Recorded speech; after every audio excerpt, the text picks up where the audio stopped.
volvemos a hablar también de la coyuntura nacional e importante también conocer un poco cuáles son estas expectativas que habrá en torno al gobierno. También importante tener esta canción de fondo, créanme, para poder hablar un poco del gobierno, porque creo que todos los ecuatorianos estamos depositando muchísima esperanza en quién es nuestro próximo presidente de la República. Se trata de Daniel Noboa. De alguna manera, para mí, visualizar que los ciudadanos en los exteriores de Carondelet festejaban la llegada del nuevo presidente de la República da un aire completamente diferente y hasta un respiro a nuestra nación. Para hablar de este tema, quiero darle la bienvenida ahora mismo a nuestro siguiente invitado. Estoy con Mauricio Alarcón, él es el director de Fundación Ciudadanía y Desarrollo. Muchísimas gracias, Mauricio, por estar junto a nosotros. ¿Cómo ve el ambiente de la ciudadanía después de estas elecciones? Yo no sé, pero siento que hay expectativa, siento que hay esperanza, siento que en verdad pueden avisorarse tal vez días mejores. Carla, buenas tardes, un gusto estar contigo aquí con nuestra audiencia de Sonorama y coincido en que después de lo que sucedió el día domingo, independientemente de las posiciones políticas que específicamente hayamos adoptado los ciudadanos, en este momento mantenemos la esperanza de que esta oportunidad de 18 meses en manos del presidente electo Daniel Noboa permita trabajar en la búsqueda de soluciones a las prioridades urgentes que han sido identificadas: la inseguridad, la crisis económica, la corrupción. Pero a mí me preocupa también el tiempo. No sé si dentro del tiempo de verdad puedan haber cambios sustanciales y significativos. Pongamos sobre la mesa algo tan sencillo como equipar a la Policía Nacional o equipar de tecnología las cárceles del país. ¿Cuánto tiempo demora en nuestro país un concurso? Bueno, hagamos a mí me parece, a ver, primero, el factor tiempo es importantísimo, Carla, porque muchas veces te salen con cuestiones como las del gobierno saliente. 2 años es insuficiente para que ustedes puedan ver algo. Y creo que esa idea a muchos nos chocó, porque cuando hay voluntad política, cuando se sabe cómo gobernar, cuando tienes un equipo que conoce de gestión pública, no requieres años para empezar a ver resultados. Ya tienes un mapeo de lo que tienes que hacer. Pero ojo, un detalle, no estamos hablando de que va a llegar un presidente, y siempre lo digo, con una varita mágica. Al día siguiente de asumir funciones se acabó la inseguridad. No, de ninguna forma. Pero en 18 meses se puede empezar a ver una pauta, un camino hacia lo que significa una solución definitiva a mediano y largo plazo. La inseguridad, por ejemplo, si es que no es comprendida desde todo lo multidimensional que lo ocasiona, puede terminar incluso generando falsas soluciones y profundizando el problema a mediano y largo plazo. Así es que en estos 18 meses, yo creo que dentro de esa esperanza que mencionamos hace un momento, hay también la sensatez de los ecuatorianos de esperar lo que corresponde a un periodo de tiempo más corto. Pero por supuesto, eso también, con la expectativa y con la esperanza, viene la demanda. Y no vamos a esperar que haya siquiera esos 100 días, ¿no? El ecuatoriano está ansioso por ver cambios y días mejores, incluso en torno al empleo. El ecuatoriano quiere trabajar, el ecuatoriano quiere estabilidad, quiere días mejores. Y se nos dice siempre, Carla, tú lo sabes, cuando se presenta un candidato, te dice, vamos a crear tantas fuentes de empleo porque las necesitamos. ¿Cuántas prometió Guillermo Lasso en su campaña? Creo que eran 2 millones en esta campaña. ¿Cree usted que Guillermo Lasso ha cumplido los 2 millones de empleo? Basta ver las propias cifras que nos han entregado desde el INEC, desde el Instituto Nacional de Estadísticas y Censos, para saber que eso no se cumplió. Ni siquiera lo que corresponde a lo proporcional a 2 años y medio de gobierno. Ese es el problema. También dejar de lado también el populismo y la demagogia. El estar prometiendo cosas con las que no pueden cumplir. Yo creo que el mayor hito, por ejemplo, del presidente de la República, Guillermo Lasso, y hay que reconocerlo, y con eso él se quedará para siempre, y me imagino que las 300 hojas de su libro hablarán de manera pausada y en letra de, no sé, 20 o tal vez 30. Mejor que 30, sea un folleto y que solo nos cuente de al 30 hablarnos de la experiencia de la vacunación. ¿Qué más? Yo creo que nada más. ¿Qué más? O sea, porque en verdad trabajo no hay. Hay desesperación. Y más bien, Carla, precisamente la prueba de ello es que las prioridades determinadas por la ciudadanía siguen siendo las mismas, si ves para atrás, de hace 6, 7, 8 años. No es un asunto exclusivo ni del gobierno de Moreno ni del gobierno de Lasso. Desde los finales los últimos años de lo que fue la presidencia de Rafael Correa, que ya se empezaba a sentir una recesión económica en este tema en específico, la gente demandaba mejores condiciones, más oportunidades, más fuentes de empleo. Por eso es que el propio Lenín Moreno en la campaña de 2017, recordarás tú, hablaba de la generación de empleos. Y terminó votando un montón de gente en la pandemia.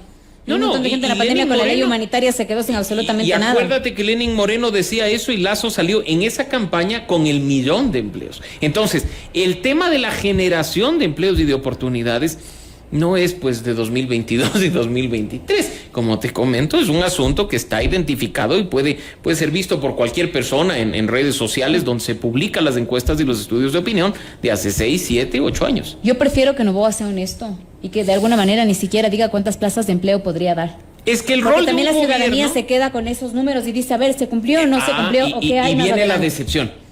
Y viene el rechazo al gobierno. Porque el gobierno no está para crear empleo. El gobierno está para crear condiciones y oportunidades para que sean otros los que vengan a crear esos espacios de empleo. ¿Qué es lo que ha pasado? Se nos dijo que se atraía inversión extranjera, que venían inversiones millonarias que al final no se llegaron a concretar. ¿Por qué? Por inseguridad jurídica, por inestabilidad tributaria. Si una persona que hace siempre un diagnóstico de un país antes de poner un centavo, me refiero a los inversionistas, recibe un informe en el que le dicen, mira, en Ecuador tenemos en promedio reforma tributaria al año. Los impuestos que tú pagas este año probablemente sean distintos a los que pagues el próximo. 1. 2, en el camino, por un decreto ejecutivo, te pueden cambiar ciertas condiciones de empresa o de trabajo. Las condiciones con las que empiezas a hacer las cosas este año pueden modificarse al siguiente. Y compara con Colombia y con Perú. Y te va a decir, no, me quedo nomás en los países hermanos, dejemos Ecuador para una segunda etapa. Así es que aquí, por ejemplo, lo que tú dices, con honestidad y con sensatez, sería mucho mejor escuchar del presidente electo, vamos a generar condiciones para que venga la inversión y se pueda contar con nuevas fuentes de empleo. Creo que eso es lo óptimo. Hablemos un poco de las expectativas también del mundo, ya que ha tocado parte de los mercados internacionales. Por ejemplo, tras la victoria de Daniel Noboa en estas elecciones, los bonos del Ecuador mejoraron de precio e incluso los inversionistas van de alguna manera dejando atrás esos temores de llegar con dineros a nuestro país. Ecuador no puede quedarse por fuera de las lógicas económicas del mundo. O sea, mucha gente piensa, y así lo hemos escuchado, no me voy a referir a las declaraciones puntuales porque espeluznan, que algún elemento, algún factor está direccionado para que el riesgo país cambie. No, las condiciones se van dando solas. Y las evaluaciones, en este caso, en medio de un contexto electoral, hacen que quienes analizan los riesgos digan, si el país opta por esta opción, valga la redundancia, electoral, nos vamos por este camino, y si se va por el otro lado, las condiciones son estas y nos vamos por otro. Por lo tanto, ya se veía que en cuanto a mercados internacionales, lo que significa los bonos de Ecuador... Lo mismo pasó con Guillermo Lasso cuando él ganó, por ejemplo. Sí, y ya sabemos lo que vino después. Y ya sabemos, por ejemplo, que durante el gobierno de Guillermo Lasso el riesgo país se ha disparado producto de malas decisiones de gobierno que van en línea precisamente con los otros elementos que te mencionaba hace un momento. La falta de garantías, la falta de estabilidad jurídica, la inestabilidad tributaria. Entonces, todo va afectando. En este momento, si pensamos en lo que significa el proceso electoral, sabemos que si un candidato gana, hay unas condiciones mejores que las que si gana otro. Pero ya en la gestión de gobierno eso puede cambiar.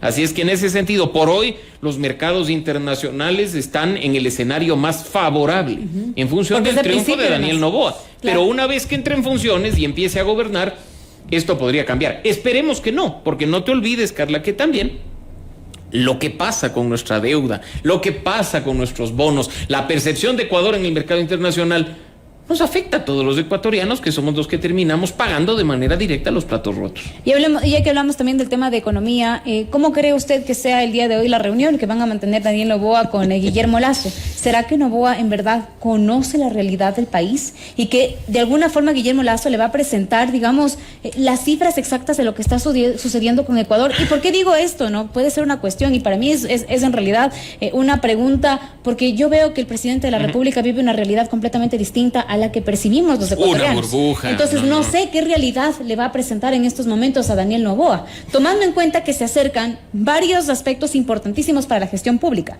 La primera, tomando en cuenta que ya se viene un fenómeno del Niño y que tendrá que existir una inversión millonaria para poder contener los efectos. Y segundo, incluso ya se viene la época de Navidad, se viene el 10º, se viene también pagos del Fondo Monetario Internacional. ¿Cómo solventar todos estos rubros que se vienen a corto plazo? Y tú has topado un tema fundamental. Se viene diciembre y en diciembre va a haber cambio de gobierno. Ojalá el gobierno saliente no le deje al entrante la papa caliente de los sueldos de diciembre y con de los décimos, claro, de tal forma que empiece Daniel Noboa su gestión con pie izquierdo. O sea, creo que esos elementos son vitales. Esperaría yo que todos los candidatos a la presidencia, incluyendo el presidente electo, hayan decidido candidatizarse conociendo la realidad del país. Es que no sé si en realidad no lo al saben. 100%. Porque y eso hay que decirlo, Carla. Pero si ni nosotros como ecuatorianos conocemos la realidad, porque tampoco existe una Secretaría de Comunicación que día a día nos pueda decir la realidad o los proyectos que se están haciendo como nación. ¿Cuál va a ser los papeles o la realidad que se le entregue al nuevo mandatario? Pero mira, Carla, las cifras de la economía nacional están disponibles para todos. Y por eso es que durante los últimos meses, especialmente, los analistas en la materia han anticipado la situación crítica del país en cuanto a déficit fiscal, en cuanto a decrecimiento o no lograr el crecimiento esperado, los temas vinculados a la inflación, sea mucha o sea poca, pero inflación, en fin. Entonces, estas cifras están ahí, están disponibles. No solo para los candidatos a la presidencia, sino para todos los ecuatorianos. Y en ese sentido, te digo, quizá no entra el presidente, y esperaría yo, conociendo al 100% la realidad del gobierno que recibe, pero sí en buena medida las líneas principales. No creo que entre a ciegas. Y ahora, tú preguntabas cómo esperamos que sea esta transición, y yo te diría, espero que sea más que una foto. Espero que sea más que un saludo protocolario. Espero que sea así la entrega de información de cómo se manejan las principales áreas del gobierno nacional, los sectores sociales, economía, seguridad, los sectores estratégicos, y que ya esta transición que inicia con el encuentro del presidente saliente y el presidente entrante aterrice con los equipos de trabajo. Por eso es que es importantísimo, no en diciembre, sino ya, conocer quiénes integrarán el gabinete de Daniel Noboa. Uno creería que faltan 2 meses, en diciembre se posesiona, no hay problema, pues que estos 2 meses, que no están propiamente en funciones, sirva para aterrizar en el estado actual del país, de tal forma que el mismo día en que asuman funciones y el gabinete y sus miembros sean posesionados, podamos ya empezar a ver ejecución, que después no nos digan como el gobierno saliente, es que no podemos ejecutar el presupuesto y solo termino con esto, Carla, que me parece clave. Tú decías, la compra de equipamiento, por ejemplo, para la policía, independientemente de lo que incluso esté establecido en la ley del Sistema Nacional de Contratación Pública, no toma 2 años y medio.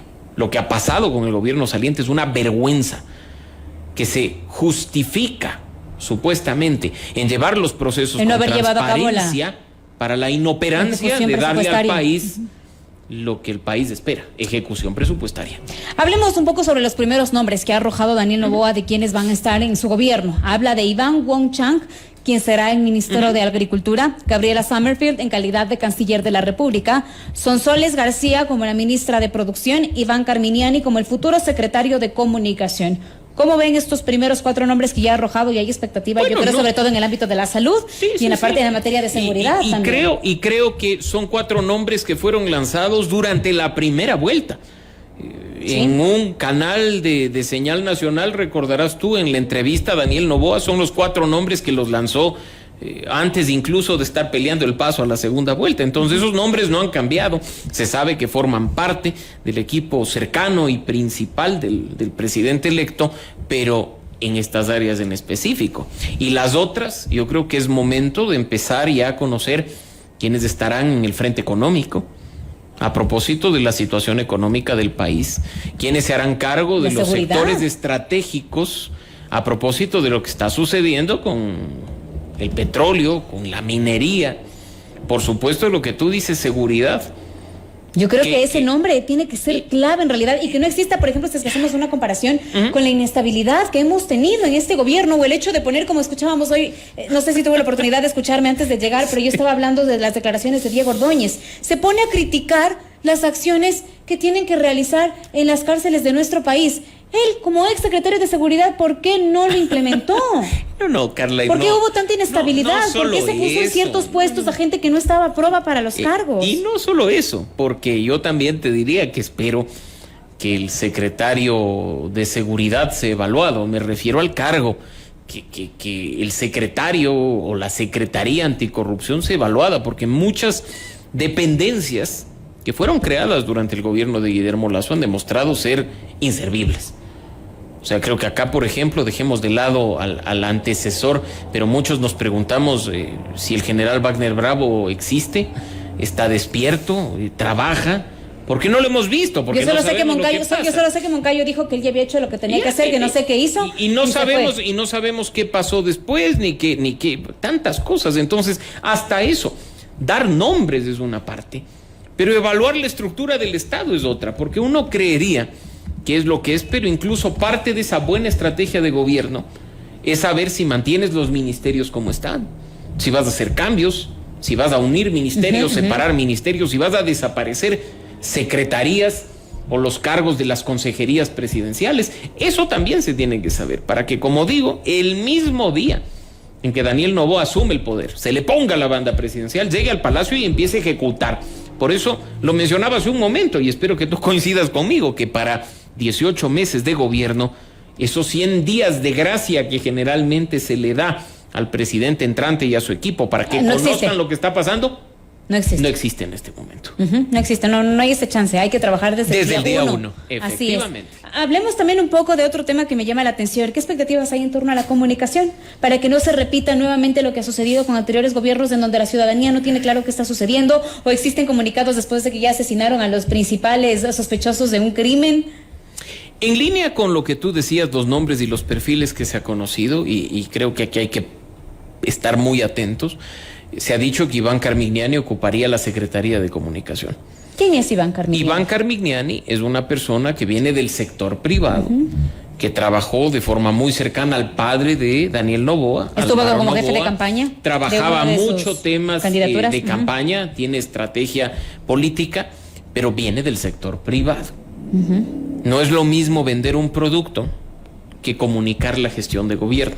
No es lo mismo vender una camiseta que comunicar el trabajo de un gobierno en seguridad, en salud o en educación. Por lo tanto, ¿cómo lo hace? Si él va a liderar el área de comunicación, que se rodee de personas que puedan complementar aspectos vitales para que la ciudadanía esté informada, para que la ciudadanía pueda además conocer de esa rendición de cuentas, involucrarse en la gestión de lo público, que se sepa lo que está haciendo el gobierno, que no se nos pinte la burbuja en la cual vive el funcionario X o el funcionario Y o el presidente de la República, sino que efectivamente se comunique de manera asertiva. Tampoco que, como ya tuvimos, se monte un aparato de propaganda. Yo esperaría que no, pero incluso pensando en lo que sería un eventual intento de elección definitiva en las presidenciales de 2025, la comunicación de Daniel Noboa y de su gobierno va a ser un elemento fundamental. Es que por eso mismo, ¿no? Yo creo que todos los accionarios y todas las estrategias que implemente Daniel Noboa en estos próximos 16 meses, porque son 16 en realidad, van con mira al 2025. Yo me imagino que él querrá nuevamente buscar la presidencia para ahí sí culminar todos sus planes incluso. Y Carla, contrario a lo que muchas personas afirman, que esto es negativo, que esto se debe rechazar, yo prefiero verlo desde el lado positivo, de un presidente que, si quiere acceder a una elección definitiva y a un periodo completo de 4 años, con una ciudadanía con esperanza y con altas expectativas, tiene que mostrar resultados. Si no hay resultados de gestión pública durante los 18 meses, que ni sueñen postularse. ¿Qué es lo que le pasó a Guillermo Lasso después de la muerte cruzada? No es que mi familia me pidió que no me postule, no es que lo evalué y creo que hay que... Simplemente tienes una encuesta en la que te dicen que 9 de cada 10 ecuatorianos te rechazan, búscate un pretexto y di que no te vas a candidatizar. Que te enfermaste. Pero si en este caso, insisto, Daniel Noboa apunta a tener una primera elección definitiva por 4 años en 2025, no nos olvidemos que propiamente no es una reelección, según la normativa ecuatoriana, tendrá que mostrarle al país en estos 18 meses resultados rápidos. Estamos conscientes, insisto, que no puede desaparecer la inseguridad de la noche a la mañana o en 18 meses, que no se puede transformar completamente el panorama económico generando oportunidades de empleo para todos quienes en este momento lo necesitan, pero si empiezas a ver soluciones bien implementadas, con buenas políticas públicas, con planes y programas que consideran a la gente, te aseguro que la popularidad se mantendrá y habrá buena posibilidad de que Noboa, buscando la presidencia, se elige en el 25. Y si no, en rechazo a la derecha, porque es lo que ha venido gobernando, podría llegar nuevamente el corrección. Yo ya no creo que es un tema ideológico, Carla. Creo que en esta elección ha quedado demostrado que la ciudadanía no está por un asunto de ideologías. Porque Daniel Noboa se ha presentado y se ha autodefinido como una persona de centro izquierda. Su plan de gobierno no es un plan de gobierno propio de lo que tradicionalmente se ha conocido como la derecha. Y habrá que ver si su gabinete y si las primeras acciones de gobierno van en línea de esa autodefinida centroizquierda o de otro tipo de ideología. La ciudadanía, particularmente el electorado joven, que es el que ha tenido un rol protagónico en esta elección, ha dicho, quiero ver una política diferente. No me importa si es de izquierda o es derecha, una política que no agreda, una política de propuestas, una política que considere al ciudadano. Y ya en el gobierno creo que vamos a lo mismo. Y no se trata de no tener ideología, sino que en la situación extrema en la que actualmente se encuentra nuestro país, lo que queremos es soluciones, independientemente de si provienen de la autocalificada derecha o de la autodenominada izquierda. De ahora, para finalizar, de alguna manera también, ¿cómo ven ustedes la participación de la vicepresidenta? Ella ya dijo, mañana la vamos a tener en este espacio, por cierto, mañana la vamos a tener y la vamos a entrevistar en este espacio, pero ella ha mencionado que ahora sí, ella no va a estar sola a cargo de los migrantes. Ella ya puso incluso sobre la mesa sus primeras declaraciones hablando de una consulta popular. ¿Estará involucrada entonces también en la gobernanza? Según la Constitución, es el presidente de la República quien mediante un decreto ejecutivo le asigna funciones a quien ocupe la vicepresidencia. Será Daniel Noboa en sus primeros decretos el que determine de qué áreas o de qué temas se va a encargar la vicepresidenta Abad. En campaña el divorcio ha sido evidente, aunque la señora Abad ha trabajado en maquillar una relación o en aprovechar incluso en beneficio propio los mensajes de Noboa. Perdón que interrumpa, pero 2 semanas antes de que se dé justamente el sufragio desapareció. Una semana incluso antes, desde el debate desapareció. Pero llegó y ya supo que va a ser la vicepresidenta y de alguna manera empezó a dar declaraciones a los medios de comunicación. También, ¿qué lectura nos da esto? Daniel Noboa no se ha pronunciado al respecto. El último pronunciamiento sobre su vicepresidenta es ese comunicado en el que dijo las funciones que se le asignarán son estas, migrantes. Punto. Y pues si va en esa línea, únicamente lo sabremos cuando firme el decreto ejecutivo. Digamos, y que ella misma nos cuente mañana también cuáles son esos planes. Y que sería bueno que se confirme si hay o no hay esta separación o este divorcio, porque eso también puede traer consecuencias para un gobierno. Ahora, me llama también mucho la atención, ¿creen ustedes también de alguna manera que pueda ser viable una consulta popular tomando en cuenta tan poco tiempo y el presupuesto que requiere nuevamente llamar a las urnas a la ciudadanía? Incluso a raíz de que en el mes de febrero empieza un nuevo año electoral y que para el 2025 tenemos nuevas elecciones, es decir, dentro de estos 16 meses tendríamos otra vez que ir a las urnas. Por cuestiones de tiempo, Carla, creo que sería inadecuado ir a un proceso de consulta popular. Ha sido interesante escuchar esas declaraciones del presidente electo cuando incluso estaba en campaña en primera vuelta, él venía hablando de consulta popular, pero los temas no han quedado claros, los temas, las preguntas, los ejes principales no han sido establecidos. Cuando incluso en el debate de segunda vuelta, recordarás tú, la moderadora le dice, a ver, consulta popular, ¿pero en qué? Denos 2 ejemplos puntuales de por dónde iría. Simplemente se habló de aspectos vinculados a la justicia, cambiar e implementar en ciertos temas un sistema de jurados en lugar de depender únicamente de jueces, y en materia de seguridad volver a trabajar en lo que significa las Fuerzas Armadas encargadas de temas de seguridad interna. No se dijo más.